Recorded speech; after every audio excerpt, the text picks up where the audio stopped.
Hello everyone, this sir प्रीति कौशिक और आज का जो हमारा टॉपिक रहने वाला है, जैसे कि कल हमने मेथड किया था वैल्यू एडेड मेथड, आज हम इसके रिगार्डिंग प्रिकॉशन स्टडी करेंगे। वैल्यू एडेड मेथड के रिगार्डिंग कुछ प्रिकॉशंस हैं कि जब हम वैल्यू एडेड मेथड के थ्रू नेशनल इनकम को कैलकुलेट कर रहे हैं तो उस टाइम हमें किन बातों को ध्यान में रखना चाहिए।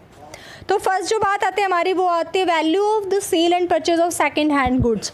देखो, हमने कहा था कि जो वैल्यू एडेड गुड्स होता है ना, उसके अंदर हमने किस चीज़ को ऐड करना है, value added is equal to value of output minus intermediate consumption.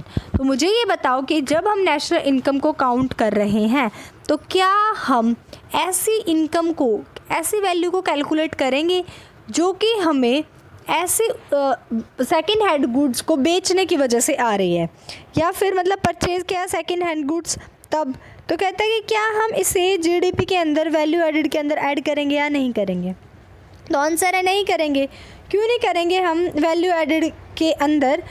अगर हमने कोई भी सेकंड हैंड गुड्स को सेल और परचेज़ किया तो हम उसको इसलिए ऐड नहीं करेंगे क्योंकि जिस टाइम पे वो प्रोड्यूस हुए होंगे उस टाइम पे वो ऐड हो गए होंगे।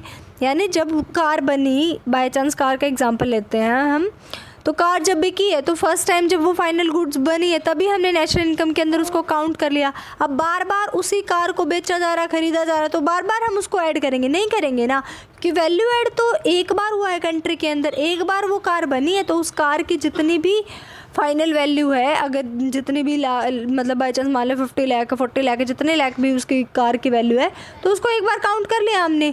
तो सेकेंड हैंड गुड्स की जो वैल्यू होगी सेल एंड परचेज़ की, उसको हम दोबारा से बार बार यानी ऐड नहीं करेंगे, मतलब सेकेंड हैंड गुड्स की को ऐड नहीं करेंगे, पहले वो हो चुकी होगी।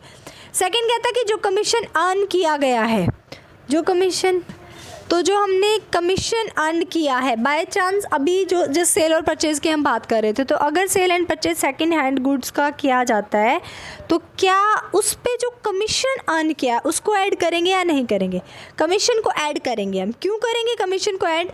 क्योंकि कमीशन जो है हमारा, वो सर्विसेज को रेंडर करने के बदले का रिवार्ड है। ऐसी बात नहीं हमें वो फ्री में मिल रहा है, मतलब जो कमीशन हम अर्न कर रहे हैं वो हमारा क्यों है? क्योंकि हमने सर्विस प्रोवाइड की ना। अगर बीच में हमने कहा हम आपके इसको बिकवा देती हूँ, मैं आपकी इस कार को, तो मैंने सर्विसेज रेंडर कर रही हूँ उस टाइम पे, सेकंड हैंड थोड़ी ना। फर्स्ट टाइम पे मैं आपकी कार बिकवा रही हूँ, रोज़ आती हूँ मैं आपकी उस कार को बिकवाने, एक बार बिकी दोबारा बिकवा रही हूँ। मतलब कार को अगर बिकवाने के बीच में मैं कमीशन अर्न कर रही हूँ तो उसको मैं ऐड करूँगी।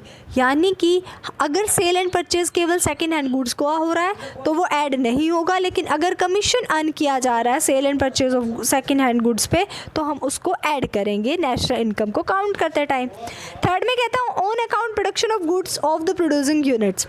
कहता है जो प्रोडक्शन गुड्स का तुमने किया, अपने लिए जो गुड्स प्रोड्यूस किए, तो उसको ऐड करोगे या नहीं करोगे? कहता है उसको हम ऐड करेंगे। क्यों ऐड करेंगे? क्योंकि अगर आपने वो चीज़ प्रोड्यूस नहीं की होती तो किसी ने प्रोड्यूस की होती, आपने वहाँ से परचेज़ की होती। जैसे कि अगर आपका काम है कार को प्रोड्यूस करना, और अगर आप उसमें से 2 कार अपने घर वालों के लिए और एक अपने लिए रख लेते हो, तो उसको ऐड करोगे या नहीं करोगे? करोगे ना ऐड। क्यों? क्योंकि उसकी वजह से वैल्यू ऐड हुई इकोनॉमी के अंदर।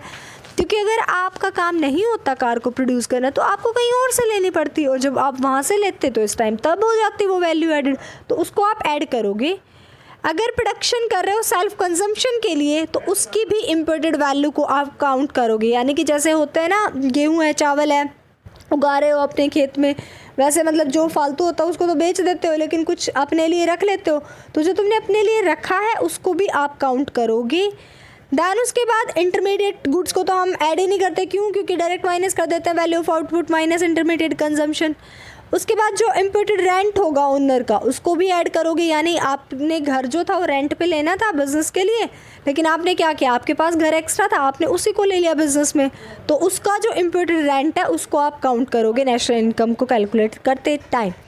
और लास्ट जो पॉइंट है हमारा वो है सर्विसेज फॉर सेल्फ कंजम्पशन। इसको आप कभी भी ऐड नहीं करोगे। क्यों नहीं ऐड करोगे?